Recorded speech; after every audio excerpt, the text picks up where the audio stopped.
Hello, good morning, and welcome to this Dawn Busters Taste Challenge. We have two, or let's say me. I have two Kentucky bourbon whiskeys. Hello, good morning, Alex. He says, "Good morning, Ron." Here is genuine Kentucky bourbon whiskey from and distilled in Kentucky. Makes sense. It's Kentucky whiskey from Kentucky. Didn't think it was from Texas. This is from Wide World Distillers for Winn-Dixie Liquors, WD. Winn-Dixie, established in 1955. Now, I don't know if they carried private label liquor back then, but they may have. They certainly had it when I was a little kid.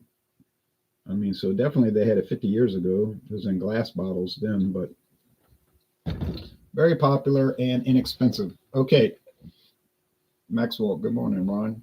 Good morning to you, Maxwell, and the Russian Federation. We got people from all over the world watching. Here's Jethro Tea Boots, Kentucky's finest. Now they claim this is the finest. Well, no way to prove that. Kentucky straight bourbon whiskey, genuine sour mash, aged to perfection. So now they're saying it's aged to perfection. Crafted in the time-honored tradition, legacy distilling for CVS Pharmacy. And on the back it says, this should only be, I tried to tear off the stamp, but it wouldn't come off. You can see I tried to tear it up. Should only be sold at CVS Pharmacy, and if you see it anywhere else, you can call that number. And there's an essay on the side about Jethro T. Boots, a real man,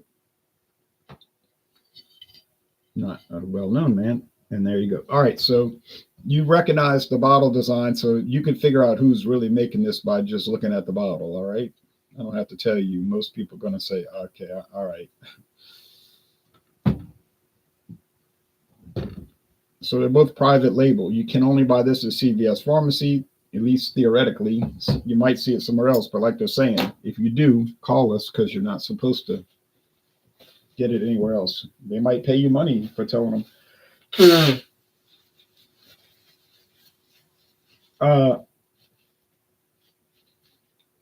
Most states do not allow liquor sales out of a pharmacy chain anyway, so chances of you finding it are low, but it does exist, as evidenced by me showing it to you, and they're still selling it. Last I checked over there.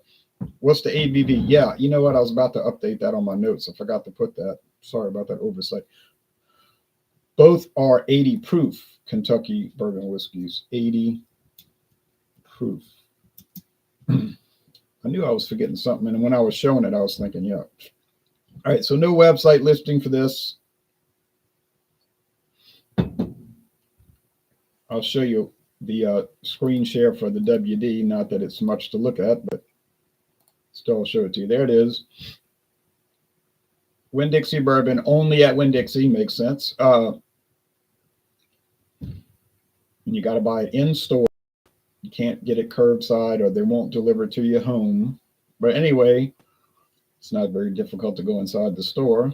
8/10 of a mile from me. Very popular product around here. Yeah, you understand. Winn-Dixie's only located in Louisiana, Mississippi, Alabama, and Florida. There may be a couple of stores in Georgia. I can't remember.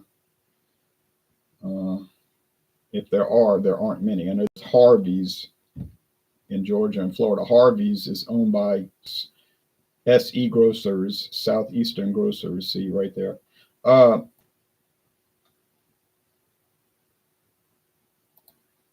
they are owned by Aldi. Aldi bought them in 2024. See, Winn-Dixie and Harvey's. They show the history. Winn-Dixie been in my town since 1958.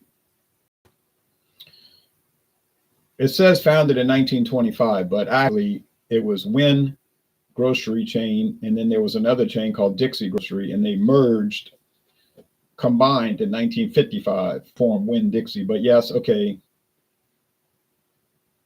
Winn grocery stores, WINN, does go back to 1920. Harvey's, it said nearly a century ago, so 1930s, J.M. Harvey. Okay, so there's your Harvey's website. Now, I did not look for liquor on there, and I'm not going to.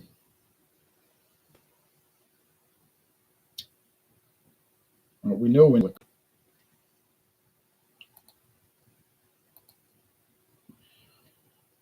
Now, if you go to Florida, they don't sell the liquor in the grocery store. That's illegal, you know. But right, maybe in the same parking lot, there'll be a Winn-Dixie Winn-Dixie Liquors, WD Liquors, and they'll sell it there. Yeah, that's Florida. Florida has bizarre. Now, I'm not saying that's bizarre because most states, that's the norm. Most states do not allow liquor sales in a grocery store or a pharmacy. Louisiana does. I think California does. But most don't. I say this is a dawn busters, but it looks dark to me outside. It doesn't look like dawn to me. It looks like nighttime.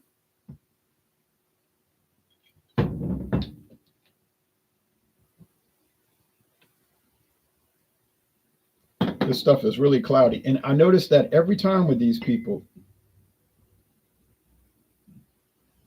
you say these people, never heard of Legacy Distilling. Well, you see the bottle. These people, their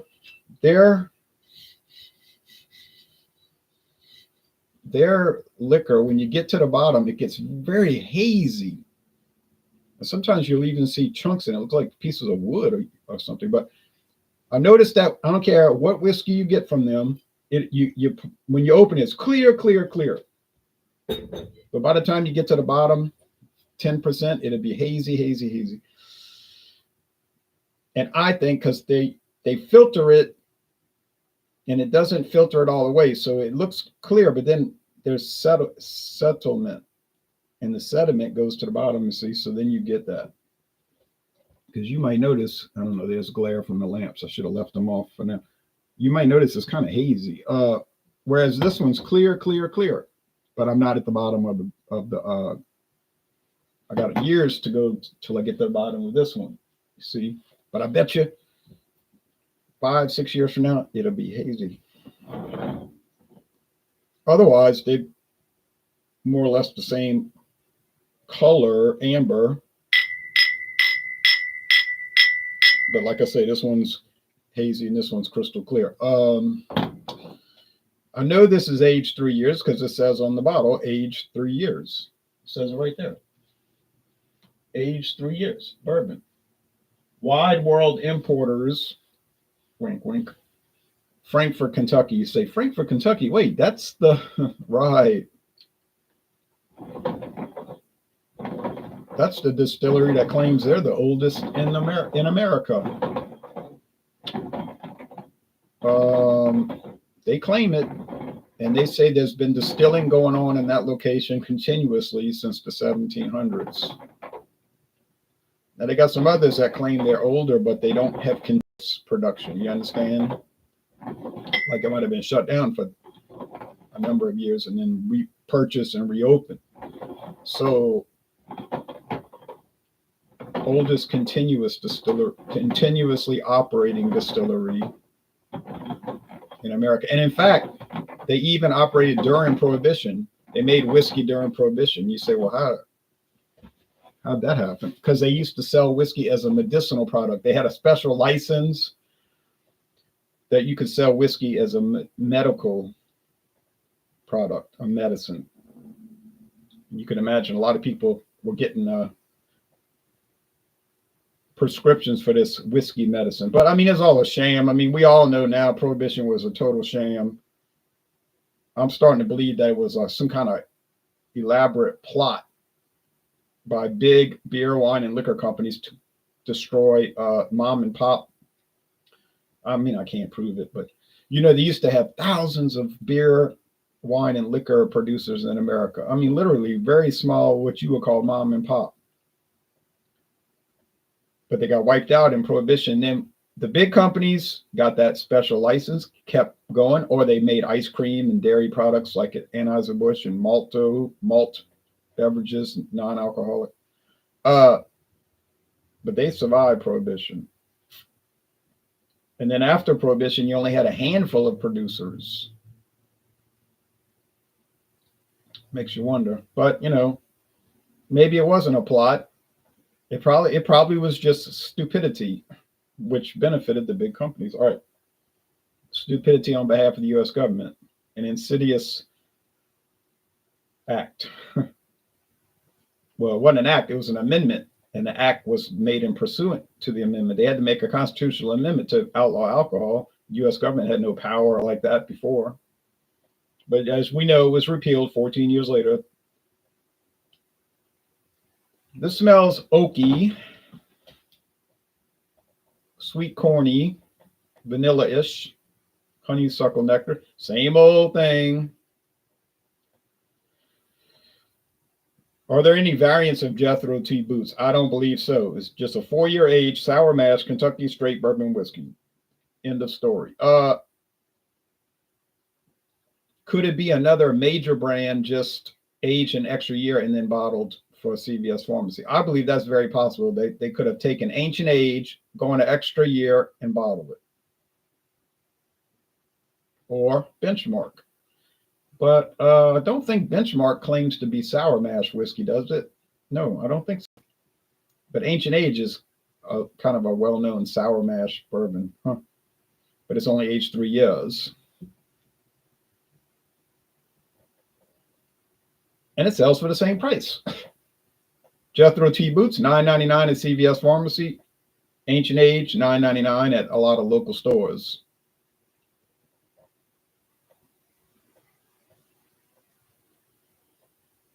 Just saying. Aroma, nah, no difference. And if there is a difference, I'm not noticing it. And it may be, it's not worth going to such minute detail to pick out any differences. So appearance, yeah, there's a big difference. That's why my eyes are closed. If I glance at the cloudiness, I'm gonna know it's the boots. But the aroma is the same. All right, let's go with the taste. Maybe the taste will make a difference because that one that's cloudy might have more wood taste. I'm thinking.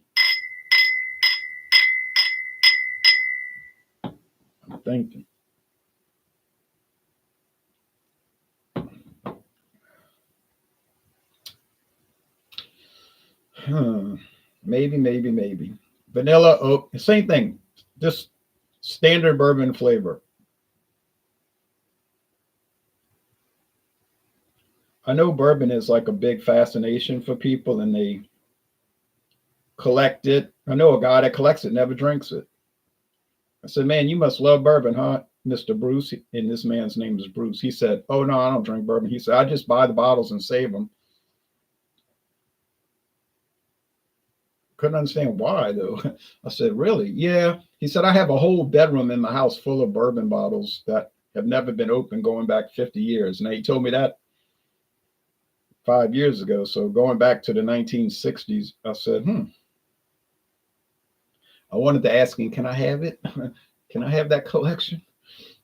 Can you imagine what it's worth? But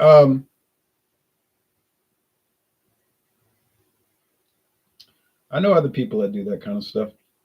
I can't say too much. I got all these comic books, but I've read them. Actually, they are opened. I've read every single one, over 6,000.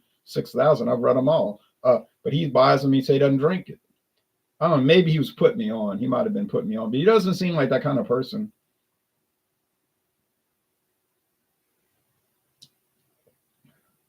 Seemed pretty serious about it. Could have been deadpanning it, but he seemed serious. Nah,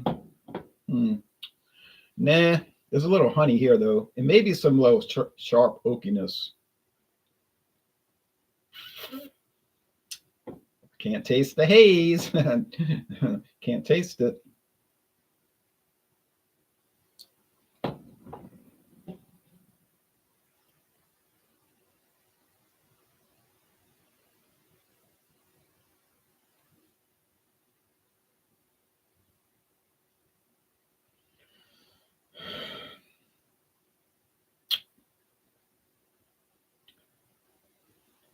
Would I recommend these? Yeah, for $9.99. What the heck? Why not? Are they are are you going to get a lot better product if you pay $79.99 or $59? I guess. I guess you do. I'm supposed to say that. I know with bourbon you're supposed. I have to say that. So because people get angry, oh, everybody knows it's way better. I waited in line 5:30 in the morning. I was freezing out there to get that stuff. That's a special release. It's a store pick. Fool. Okay, all right. I just said, I guess it's better. I know I'm supposed to say that. So I'm telling you, I think it's probably better because that's what I've been told. I've tasted them. I, um, I've tasted a lot of expensive bourbons.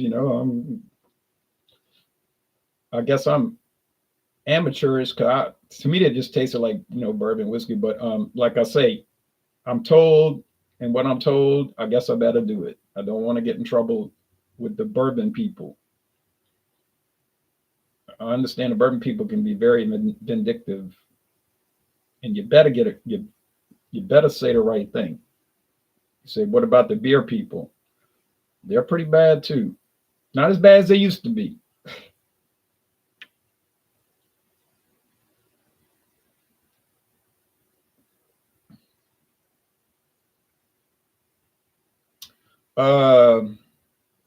Man, these are sweet. Tastes like sugar water. But I mean, to me, bourbon tastes like sugar water. That's another thing that'll get you in trouble saying. But that's what it tastes like to me. Bourbon tastes like candy and liquid candy. Of course, most candy's not 40% alcohol or higher, but no, I mean, but it's kind of like that. All right, so I'm going to say with no kind of confidence, I know it's a difference, maybe at least 1 year difference in aging, at least 1 year, but I'm going to say this with no sort of confidence. I'm telling you, I had no confidence in this challenge. I knew these challenges would be hard. Now I'm standing at 10 wins, 2 losses right now, 10-2. Really, I should call this a tie, but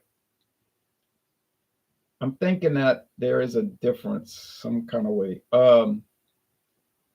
Sure would like to go to 11-2. I'm gonna say this is the WD Liquors, the Winn-Dixie bourbon, WD Liquors.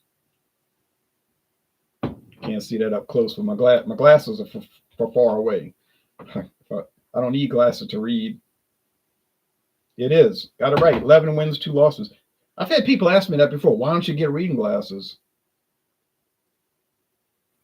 I said, I just told you I don't need glasses to read. Okay. I need glasses to see far away. I can read this bottle like Kentucky straight bourbon whiskey, genuine sour mass, aged to perfection, crafted in the time-honored tradition. Known by his friends as JT or simply Boots, this Kentucky lawman, an entrepreneur and connoisseur of fine whiskey, was convinced, and so forth. I see other people, they hold it far away because they got a different eyesight problem. My grandfather would do that. Like he needed an extension on his arm to read, but that's him. That's not me. Okay. I'm craving some sake today. I've reviewed a number of sakes and I thought they were really good. Did I have anyone that was like marginal or not too nice? No. They all tasted good to me. Different companies all claiming they make the best, that kind of thing. But a lot of the sakes are made in California now because I guess the Japanese companies decided it was a lot cheaper to not have to ship it. Secondly, you produce it in the United States, you don't have to pay the tariffs, the import fee. And if you just follow the recipe and make sure you got using good water and rice and all, it should work out. It may not be identical, but it probably is more or less. And like Trump is saying, we're going to put tariffs on all these companies and they're going to be forced to open factories over here. Maybe they will, maybe they won't. But you do have companies do that. Mazda, Toyota, Nissan, Mercedes-Benz. There's a reason there's a Mercedes-Benz factory in Alabama, central Alabama. It's not because they just felt like doing it. It's because they can avoid, it's not an import. Now the car is not an import. It's an American-made car from a German company, you see. They do that with beer. Look at Stella Artois, made in the United States. Now, some people claim, oh, it's so worse. It's so much worse now. They ruined it. I tasted it. To me, it's the same. If I thought it was different, I would say it. Now, when they made Red Stripe in, was Latrobe, Pennsylvania for those years, about 6 years. They had American brewed Red Stripe. It was Jamaican style lager. Yeah, that was terrible. I don't know why they thought City Brewing would have been a good contractor. This is like over 10 years ago.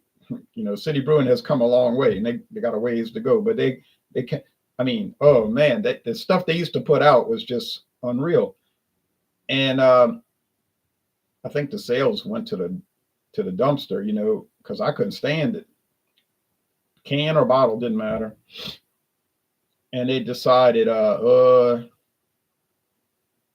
maybe we made a mistake. And now you get the Red Stripe. It's all saying Jamaican lager, not Jamaican style lager. Now, unless you get the cans. Now, some of the cans, if you get the cans of Red Stripe, it will say Jamaican style lager. And if you look carefully, it'll say product of Holland. Say Holland. Yeah, because Heineken owns it now. So, you know, make it over there.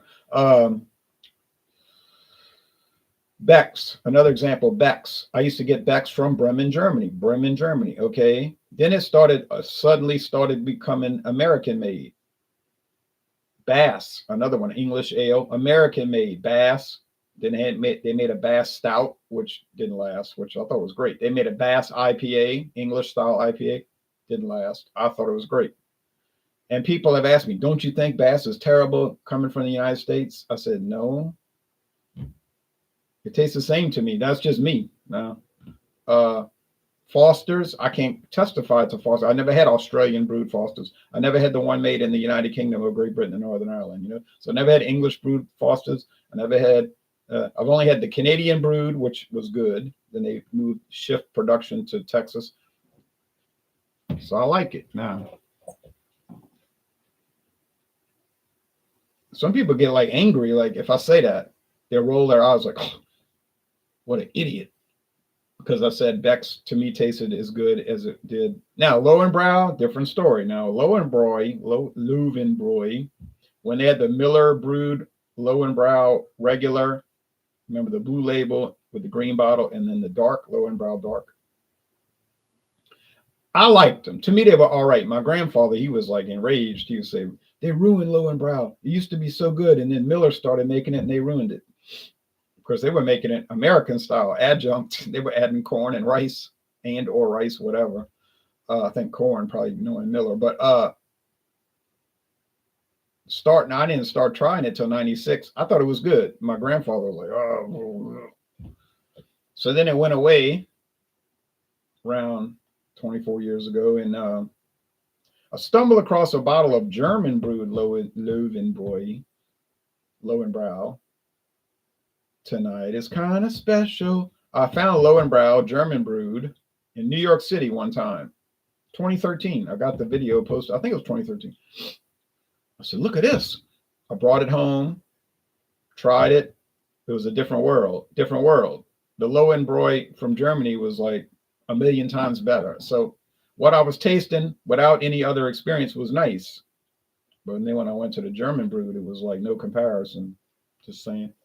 Now, what about the Asahi from Italy? You say Japanese beer from Italy. That's bizarre. Yeah, it is, but it tastes pretty good. You know, I'd have to do a side-by-side to see if it's better or worse than the Japanese one we used to get. Okay. Briscoe says that Latrobe Red Stripe was terrible. Yeah, you remember too, huh? So glad it went back to being brewed in Jamaica. Yeah, that was a fiasco, really.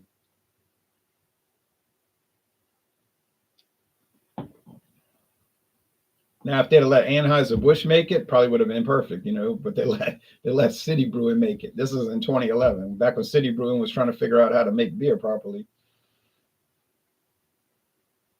I used to get these beers from City Brewing. They were unreal. They were just so off, so wrongly made. I mean, they were grim, you know what I mean? Like, they would say Melanie Brewing Company, but Melanie Brewing Company was an office. They didn't brew their own beer. They just paid City Brewing to do it. That stuff was terrible. Beer 30 ice. I gave a friend of mine got a can of that. Beer 30 ice. Guy I worked with. He tried all the beers I brought back from the road trip. He liked them, but I said, what about beer 30 ice? He said, I took one sip, I dumped it down the sink. One sip. He said, He dumped it down the drain. I said, I know, it's terrible, isn't it? I could drink it though. To me, it was like a D. You could actually, I think I scored a C minus. So like you could make the argument that it was a C minus, but that was pushing it. That stuff was a train wreck. What about regular beer 30? It was pretty bad. Milwaukee's Reserve, Milwaukee's Special Reserve. That was a nightmare. They sold it here in this town in 2010. When I started doing my videos, they sold it at a local store right there. A 30 pack for $10.99. A 30 pack, $10.99. It lasted 1 month. Why? Because people bought it and they never bought it again. They're probably bringing it back, saying something's wrong with it. And they dropped it like a bad habit. I mean, that stuff was gone. Oh, it was so bad. It was $10.99 a 30 pack. It was about $10 too expensive. Okay. Now Tab says Beck's has been ruined. When it came from Germany, it was more balanced. See, now he's saying it was better in Germany. I tried the American one a few times. To me, it was good, but I don't have a way to compare it. You see what I'm saying? I don't have access to the German brewed Beck's to do a side-by-side blind taste test. Now I might change my mind but going just from tasting it, to me it was nice, but maybe I'm living in a dream world. Wesley says I can get a 6-pack of Bud Light Platinum for $9.99, 50 cents more than Budweiser. Yeah, I probably just prefer to drink Budweiser myself, but I could easily drink a 6-pack in a day. Well, yeah, I could too. I would not, but I could with not much effort. Cheers, Louisiana Liquor Reviews. Enjoy your show last night. I consider you well educated. I'm not. Can you tell me the difference between a socialist and a Marxist? Yes. A Marxist is a socialist in a hurry.